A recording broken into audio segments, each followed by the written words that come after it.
Cuando yo empecé a ver el tema y vi esa casa por primera vez, dije, bueno, básicamente esto es una casa flotante. Hola mundo, yo soy Miros Piz y el día de hoy les voy a hablar sobre casas flotantes y sobre el arquitecto conocido como Le Corbusier. En algún punto de mi adolescencia empecé a pensar sobre los estacionamientos, específicamente los estacionamientos de casas de viviendas, sobre todo en casas más pequeñas como las que conocemos aquí en México, como las casas de Infonavit. Estas casas por lo general tienen un patio trasero y un jardín delantero. Este jardín delantero además sirve como estacionamiento, por lo que queda propiamente como jardín es un espacio sumamente reducido. Sumado a esto, muchas personas propietarias de estas casas optan por techar esa parte de estacionamiento o construirla para hacer un poco más grande su vivienda, quedándose sin ningún tipo de jardín.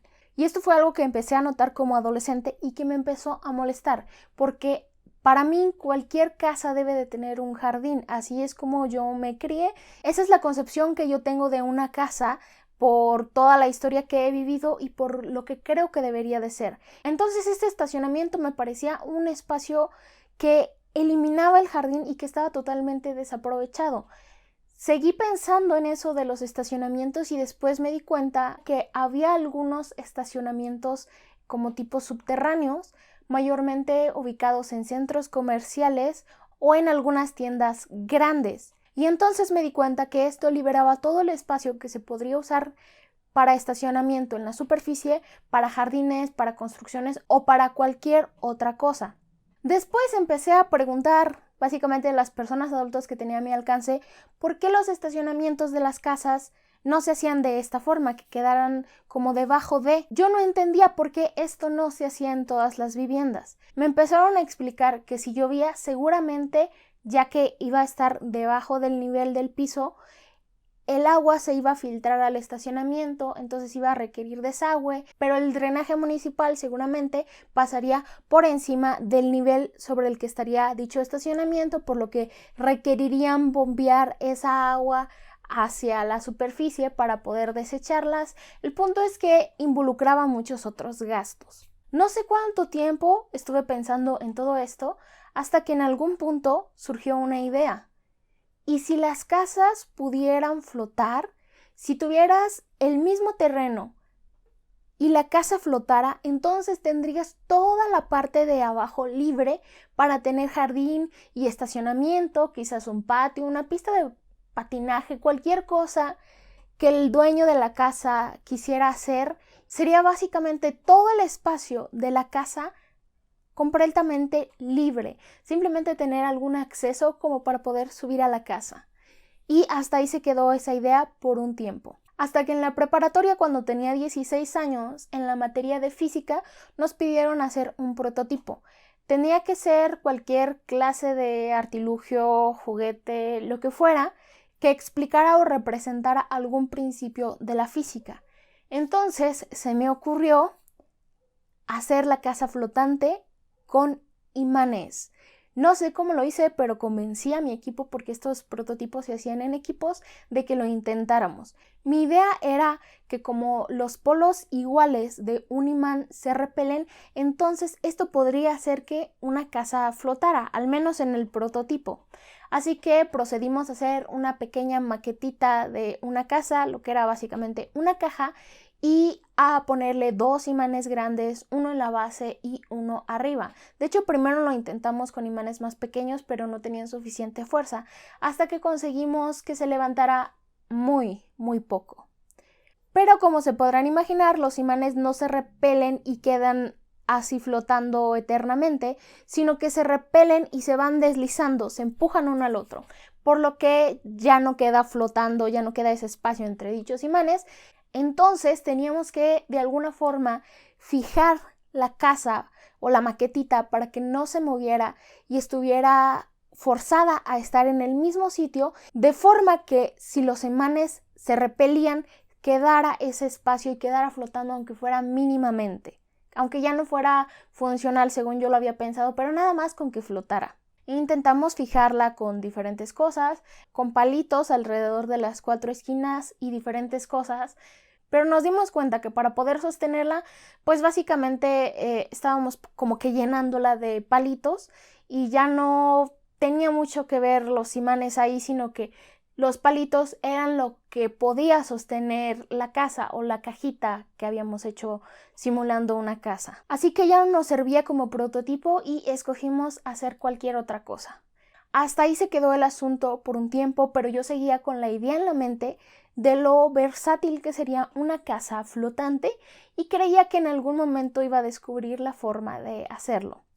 Hasta que en la universidad, en los primeros semestres, no recuerdo si fue el primero o el segundo, nos pidieron investigar al arquitecto Charles Edward Jeanneret Gris, mejor conocido como Le Corbusier, y específicamente sus 5 puntos para una arquitectura moderna. Y estos puntos son: número 1, pilotes; número 2, terraza jardín; número 3, planta libre; número 4, ventanas horizontales; y número 5, fachada libre.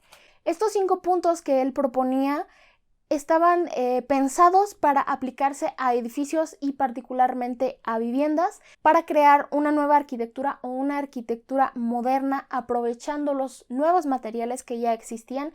Estos puntos él los planteó en 1926, empezó a trabajarlos desde el 1923, pero propiamente aparecen en una publicación suya, los 5, hasta 1926. Estos puntos no solo iban dirigidos hacia la estética de la vivienda o hacia su belleza, sino que también tenían razones funcionales para ser aplicados. ¿Y qué tiene que ver eso con las casas flotantes? Bueno, los 2 primeros puntos tienen todo que ver con las casas flotantes que yo me imaginaba. Él no dejó estos puntos en simple teoría, sino que los fue agregando y los fue pensando mientras estaba construyendo su obra. Y los 5 por fin los incluyó en una obra de forma muy visible en la Villa Savoye. Cuando yo vi esa obra por primera vez, esa casa, y la analicé, pensé inmediatamente en mis casas flotantes. Básicamente, la Villa Savoye es una casa flotante. Vamos a analizar el punto número 1 de los 5 puntos de Le Corbusier: los pilotes. Los pilotes son básicamente columnas o algún tipo de estructura delgado. Los podemos ver en todo el perímetro de la Villa Savoye. Lo que plantea Le Corbusier en este punto es que anteriormente los cimientos se hacían de una forma continua y no se hacían calculando, de hecho se hacían con un tipo de mampostería. Posteriormente, con el concreto o hormigón armado, pasaron a ser cimientos aislados. Se podía hacer las conocidas zapatas y de ahí desplantar columnas para unirlas con muros. Entonces, lo que Le Corbusier propone es que a partir de estos cimientos aislados, levantar esas columnas o esos pilotes de forma que la casa se construya encima de esos pilotes, pero no al nivel del piso, sino por encima. 3, 4 o hasta 6 metros es lo que él propone, quedando así la casa suspendida o flotante como yo me la imaginaba, pero apoyada en esos pilotes, que podemos ver la semejanza que tenían con lo que yo había hecho tratando de sostener la casa sobre los imanes, pero esto estaba bien planteado. Entonces, cuando yo lo vi de inmediato pensé, no puede ser, me han robado la idea, y la hicieron varias décadas antes de que yo naciera.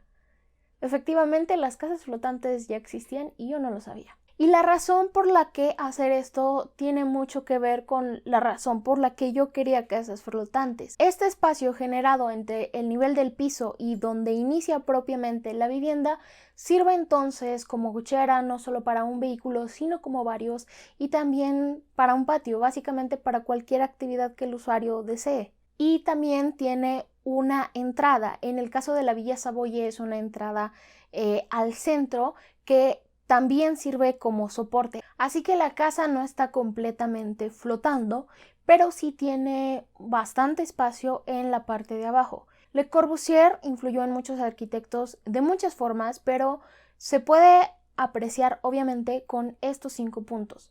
Hay 3 obras que he visitado que tienen estos principios y el más obvio es el primero, el de los pilotes. se encuentran aquí en México y de hecho están prácticamente juntas.